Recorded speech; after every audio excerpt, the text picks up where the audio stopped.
Genetically, we were never designed to look out for our own well-being besides our physical health, beyond our physical safety.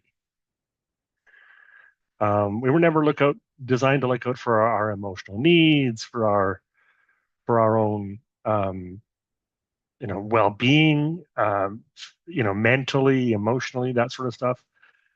We were designed to fight for, look out for, protect, and provide for the family and the community.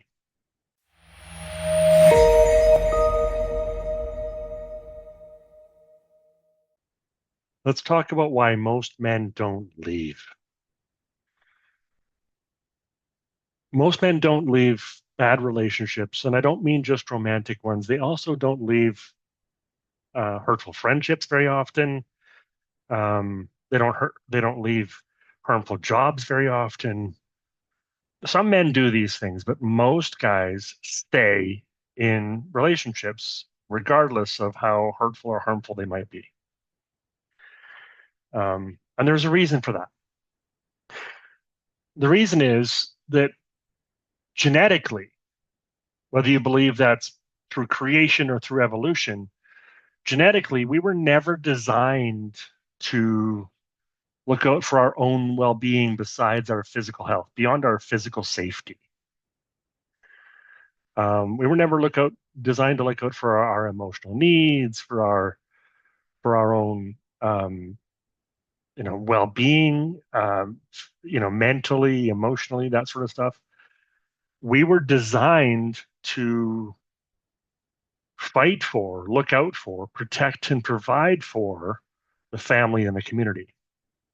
We've only ever been designed to fight. Historically, throughout the history of humanity, it's only in the last few generations that we've been designed to do something other than fight. And I don't just mean fight each other. I do mean fight Mother Nature, fight beasts, fight for our survival. There are some times when we've had to fight each other, fight other men, other people. But a lot of the times it's just fighting for survival. So throughout that whole history, we've never genetically become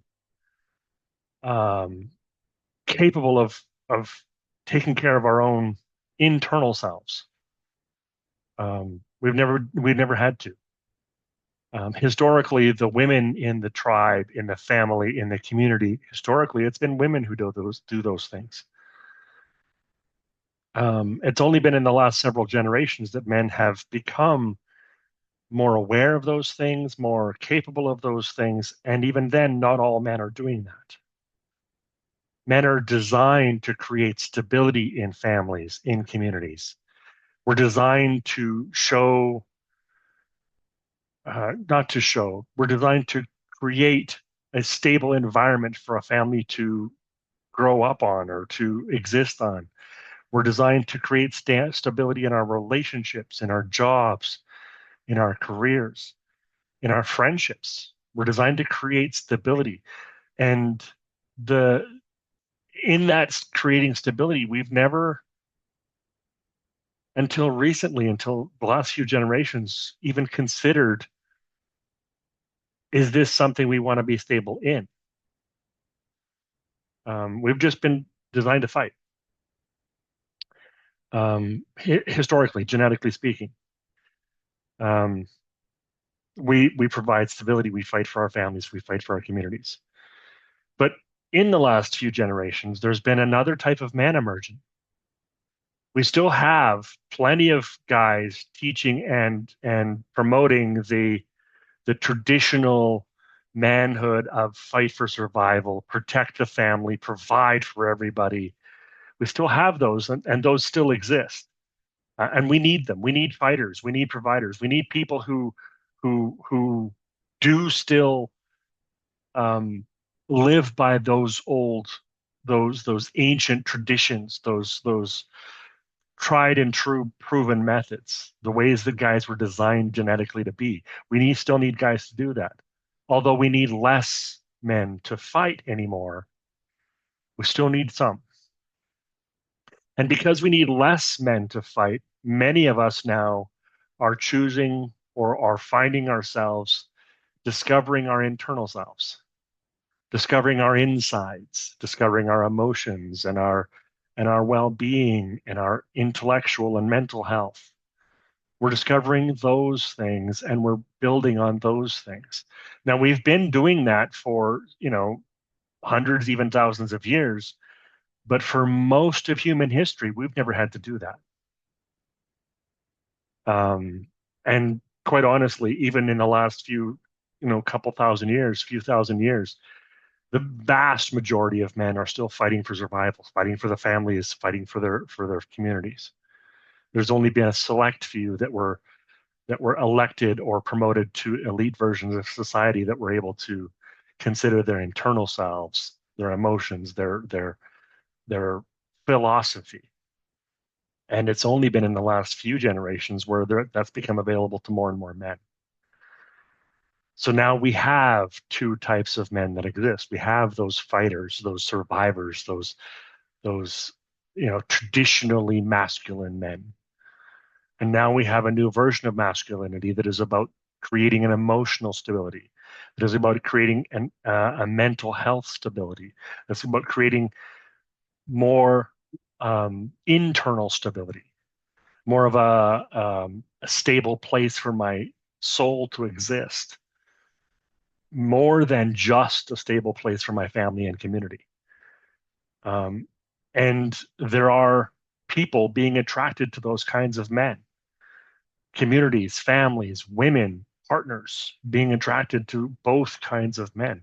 Some people would rather have those strong, manly, fighter type men in their lives, and some people would rather have the emotionally stable, the intellectually um, strengthened, the internally stabilized men who don't have a desire and probably wouldn't be capable of fighting for survival or protecting their families and communities. Um, so we have a desire for both. We have a need in our society for both now. Um, and they often attract opposing kinds of people. In fact, they're often at each other's attacking each other. They're often those kinds of men, the fighter type, the traditionally masculine men who are explosive and fight for their families and their communities. They tend to be at odds with the guys who are more emotionally and internally minded. Just as the guys who are more emotionally and internally minded tend to be at odds with those more traditionally masculine men. But this is why men haven't traditionally and still don't traditionally leave, is because we've never been designed to do that, genetically speaking. So while there are some of us, while there are a segment of men who are finding a new definition of masculinity, who are discovering a new version of stability, we still don't have the internal permission from our body, from our genetics, from our instincts. Still don't have the internal permission to end relationships because we've been still trying to create stability for our families and our communities, even if we're not fighting for them anymore. It just doesn't occur to a lot of us guys to end relationships. It's not something we consider. So this is one of the reasons, this is probably the main reason why most men don't end relationships. I hope this helps. Thank you for watching.